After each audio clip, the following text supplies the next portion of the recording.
छत्तीसगढ़ में पूर्व मुख्यमंत्री भूपेश बघेल के बेटे चैतन्य बघेल को लगभग 6 महीने के बाद जमानत मिल गई है। चैतन्य की जमानत ने जहां पूर्व मुख्यमंत्री भूपेश बघेल के चेहरे पर मुस्कान ला दी, वहीं इसे लेकर सियासत भी तेज हो गई है।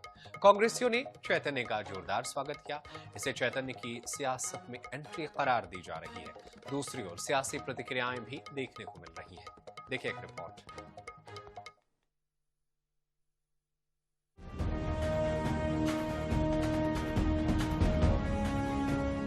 जेल के बाहर समर्थकों की भीड़, ढोल नगाड़ों से स्वागत और सत्यमेव जयते का पोस्टर। कुछ इसी अंदाज में चैतन्य बघेल की रायपुर सेंट्रल जेल से 180 दिन बाद रिहाई हुई। चैतन्य यूं तो आम आदमी की तरह जेल में दाखिल हुए थे, लेकिन उनकी वापसी किसी चर्चित सियासी किरदार की तरह हुई। वापसी पर भूपेश समर्थकों और कांग्रेस नेताओं का अंदाज ऐसा था जिसने चैतन्य की जेल से वापसी ही नहीं, सियासत की ओर उनके बढ़ते कदम की भी गवाही दे दी। जेल के बाहर कई विधायक चैतन्य की रिहाई के समय मौजूद रहे। भूपेश बघेल के घर पर सुबह से वरिष्ठ नेताओं और समर्थकों का जमावड़ा लगा रहा। खास बात यह रही कि कांग्रेस के युवा नेताओं ने चैतन्य को हाथों हाथ लिया। पूरे शहर में चैतन्य के पोस्टर लगे। उनके जमानत को सत्य की जीत करार दिया गया। पूर्व मुख्यमंत्री भूपेश बघेल भी चैतन्य की वापसी को सत्य की जीत करार देते नजर आए, लेकिन भाजपा नेताओं ने चैतन्य की पॉलिटिकल एंट्री को कांग्रेस के भीतर के खींचतान से जोड़ दिया। कैबिनेट मंत्री रामविचार नेताम ने कहा कि कांग्रेस में सिर्फ अपने परिवार को लॉन्च करने की परंपरा रही है। चैतन्य की वापसी में भी इसी परंपरा को दोहराया जा रहा है। जहां तक सत्यमेव जयते की बात है, तो बगैर सबूत जांच एजेंसियां कार्रवाई नहीं करती। एजेंसी का दुरुपयोग करके विपक्ष के लोगों को दबाने, धमकाने, डराने की कोशिश हो रही है।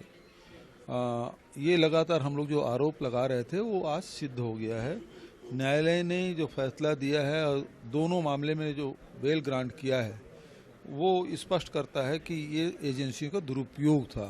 परिवार को किस तरह से लॉन्चिंग किया जाए, परिवार को कैसे बढ़ावा दिया जाए, ये कांग्रेस में ही चलता है। कांग्रेस की नीति विचारधारा उनकी वैसे ही है। बिना साक्ष्य के और बिना शिकायत के इस तरह से कोई गिरफ्तारी, कोई कार्रवाई नहीं होती है। कार्रवाई अगर किया गया है, कोई जेल भेजा गया है, तो किसी न किसी के बयान के आधार पर दिया गया, सबको मालूम है। छत्तीसगढ़ के बहुचर्चित शराब घोटाले में चैतन्य बघेल को जमानत मिल गई। जिस अंदाज में चैतन्य का स्वागत किया गया, उसने सियासत की ओर चैतन्य के बढ़ते कदमों की ओर संकेत किया है। ऐसे में देखना दिलचस्प होगा कि कांग्रेस की सियासत में चैतन्य की एंट्री कैसे होगी। गुटिया संघर्ष के बीच वे कितने स्वीकार्य होंगे। बहरहाल चैतन्य को मिली जमानत ने भूपेश बघेल और उनके परिवार को बड़ी राहत तो दे दी है। रायपुर से गौरव शर्मा और मोहम्मद हसन की रिपोर्ट।